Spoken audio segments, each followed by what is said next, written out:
Mēs atrodamies Zemgalē, Skāgena laukā. Skāgena saimniecība audzē apmēram 2/3 no savām ziemaskviešu platībām. Tīrdēļ tā, ka tā ir viena no tādām stabilākajām šķirnēm, kas jau sevi parādījusi ļoti ilgu gadu periodā. Tā ir gan ziemcietība, gan arī stabilā raža un, kas nemazāk svarīga, ražas kvalitāte, kas Skāgenam kā E-klases šķirnei ir ļoti noturīga.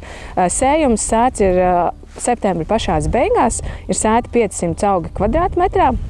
Patreiz izvērtējot, skatāmies, ka biezība ir pietiekami laba, un tālāk tad jāskatās, ko mēs vēl šeit uz lauku varam izdarīt, un kā uzlabot arī tādas lietas kā Skāgenā veldres noturību.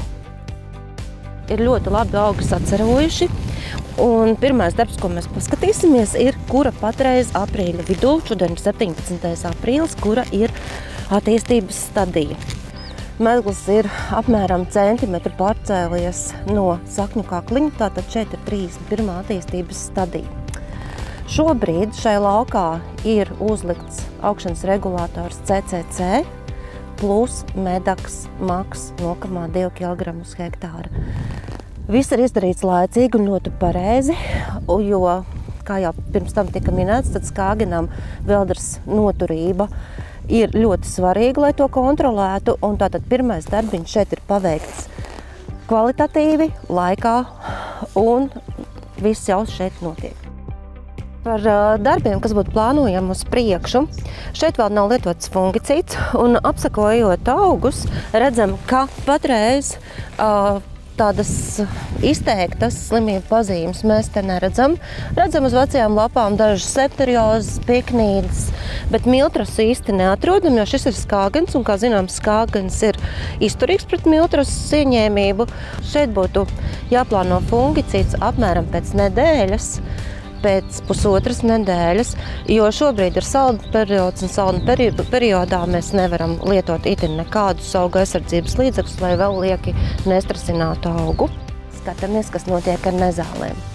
Rudenī šeit nav lietots herbicīds, līdz ar to mēs varam saskatīt ļoti daudz nezāles, plašu spektru.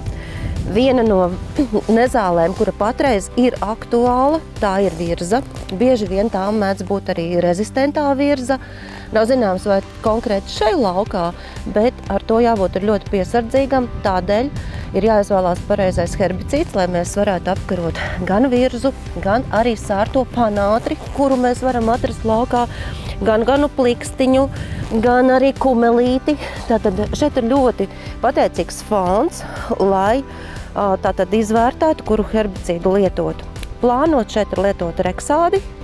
Tas ir herbicīds, kas paņem gan divdīglapju nezāles, gan rezistento virzu, gan arī kumelīti rudzupuķi, gan arī rudzusmilgu. Jo iepriekšējos gadus šajā laukā ir novērota rudzusmilga, tātad līdz ar to mēs arī esam izvēlējušies šeit lietot herbicīdu, kas apkaro rudzusmilgu.